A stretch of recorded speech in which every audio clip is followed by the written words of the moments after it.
There's a moment in racing. It happens fast, almost too fast to process, where two drivers lock eyes through their windshield, and everyone watching knows that what just happened on the track is about to spill far beyond it. That kind of moment has been building between Kyle Busch and Ross Chastain for years. And the tension that's been simmering, boiling, sometimes erupting between these two isn't just about fenders and lap times anymore. It's about something deeper, something NASCAR itself may not be fully prepared to manage. To understand why this rivalry cuts so deep, you have to understand who these two men are and why they represent two fundamentally different philosophies of what racing should look like. Kyle Busch is NASCAR royalty in the truest sense. 2 Cup Series championships, over 60 Cup wins, a driver who came into the sport as a prodigy and built a legacy that most will never touch.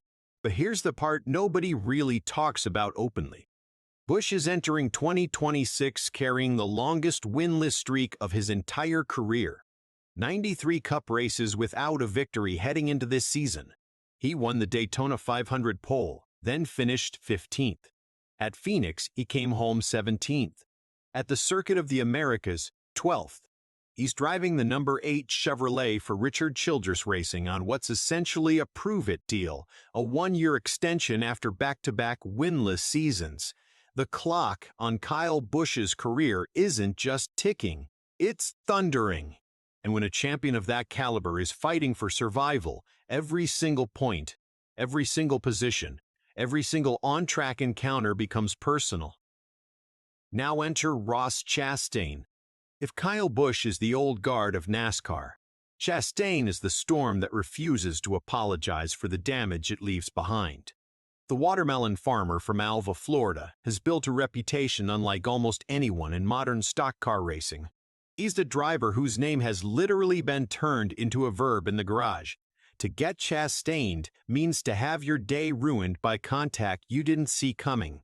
Since his breakout 2022 season, the year he rode the wall at Martinsville at full throttle in a move so audacious NASCAR had to ban it, Chastain has been the most polarizing figure on the circuit.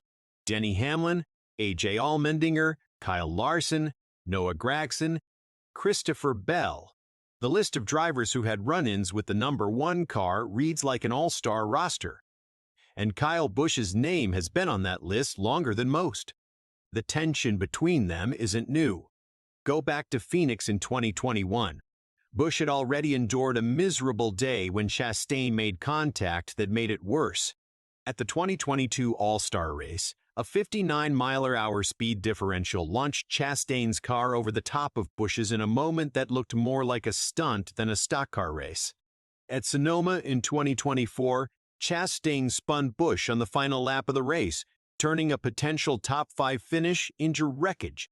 And then came Watkins Glen in 2025, the moment that may have pushed Busch past the point of professional restraint. Lap 45, turn 7. Chastain dive-bombed into the corner and bumped Denny Hamlin, who got pushed sideways into Busch. The number 8 Chevrolet spun. Busch's momentum was destroyed. He'd qualified 5th. He finished 22nd.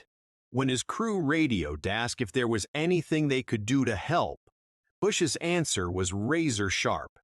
Not racing with heads would certainly help. One word, one moment. But it carried the weight of years of accumulated fury.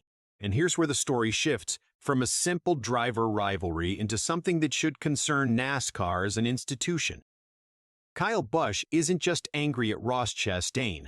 He's angry at a system that he believes allows a certain style of racing to go unchecked. In January 2026, reports emerged that Busch and several other Cup Series drivers had signed a petition urging NASCAR leadership to address concerns about on-track conduct, the rules, the enforcement, the accountability. Whether that petition names Chastain specifically is beside the point. The frustration is structural.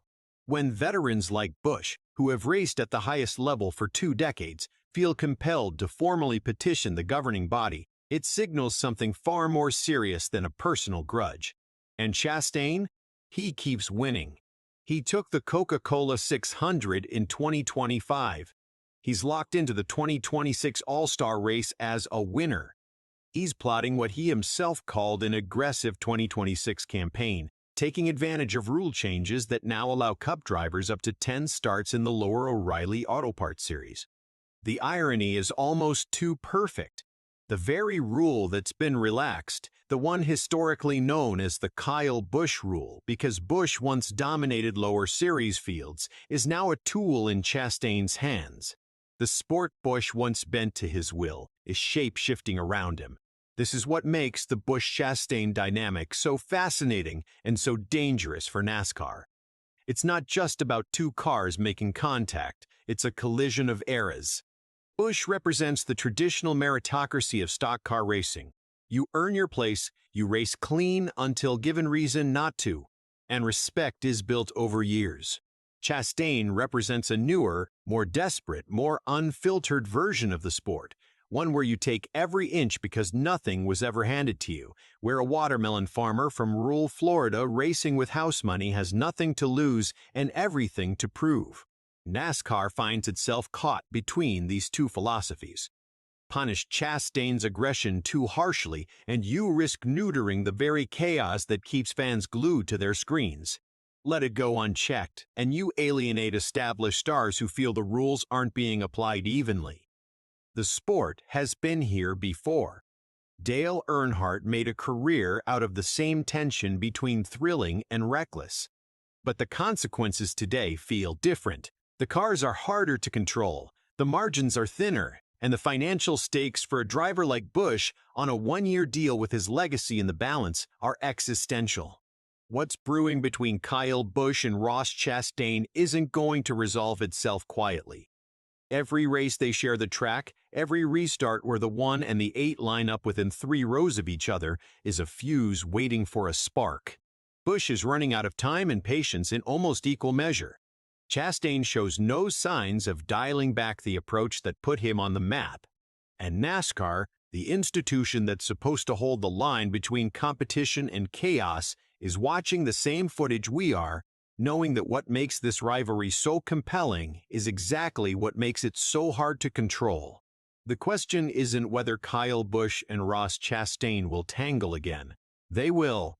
The real question is what happens when they do, and whether NASCAR has a plan for the fallout, or whether the sport is simply holding its breath, hoping the explosion, when it comes, happens inside the lines and not beyond them.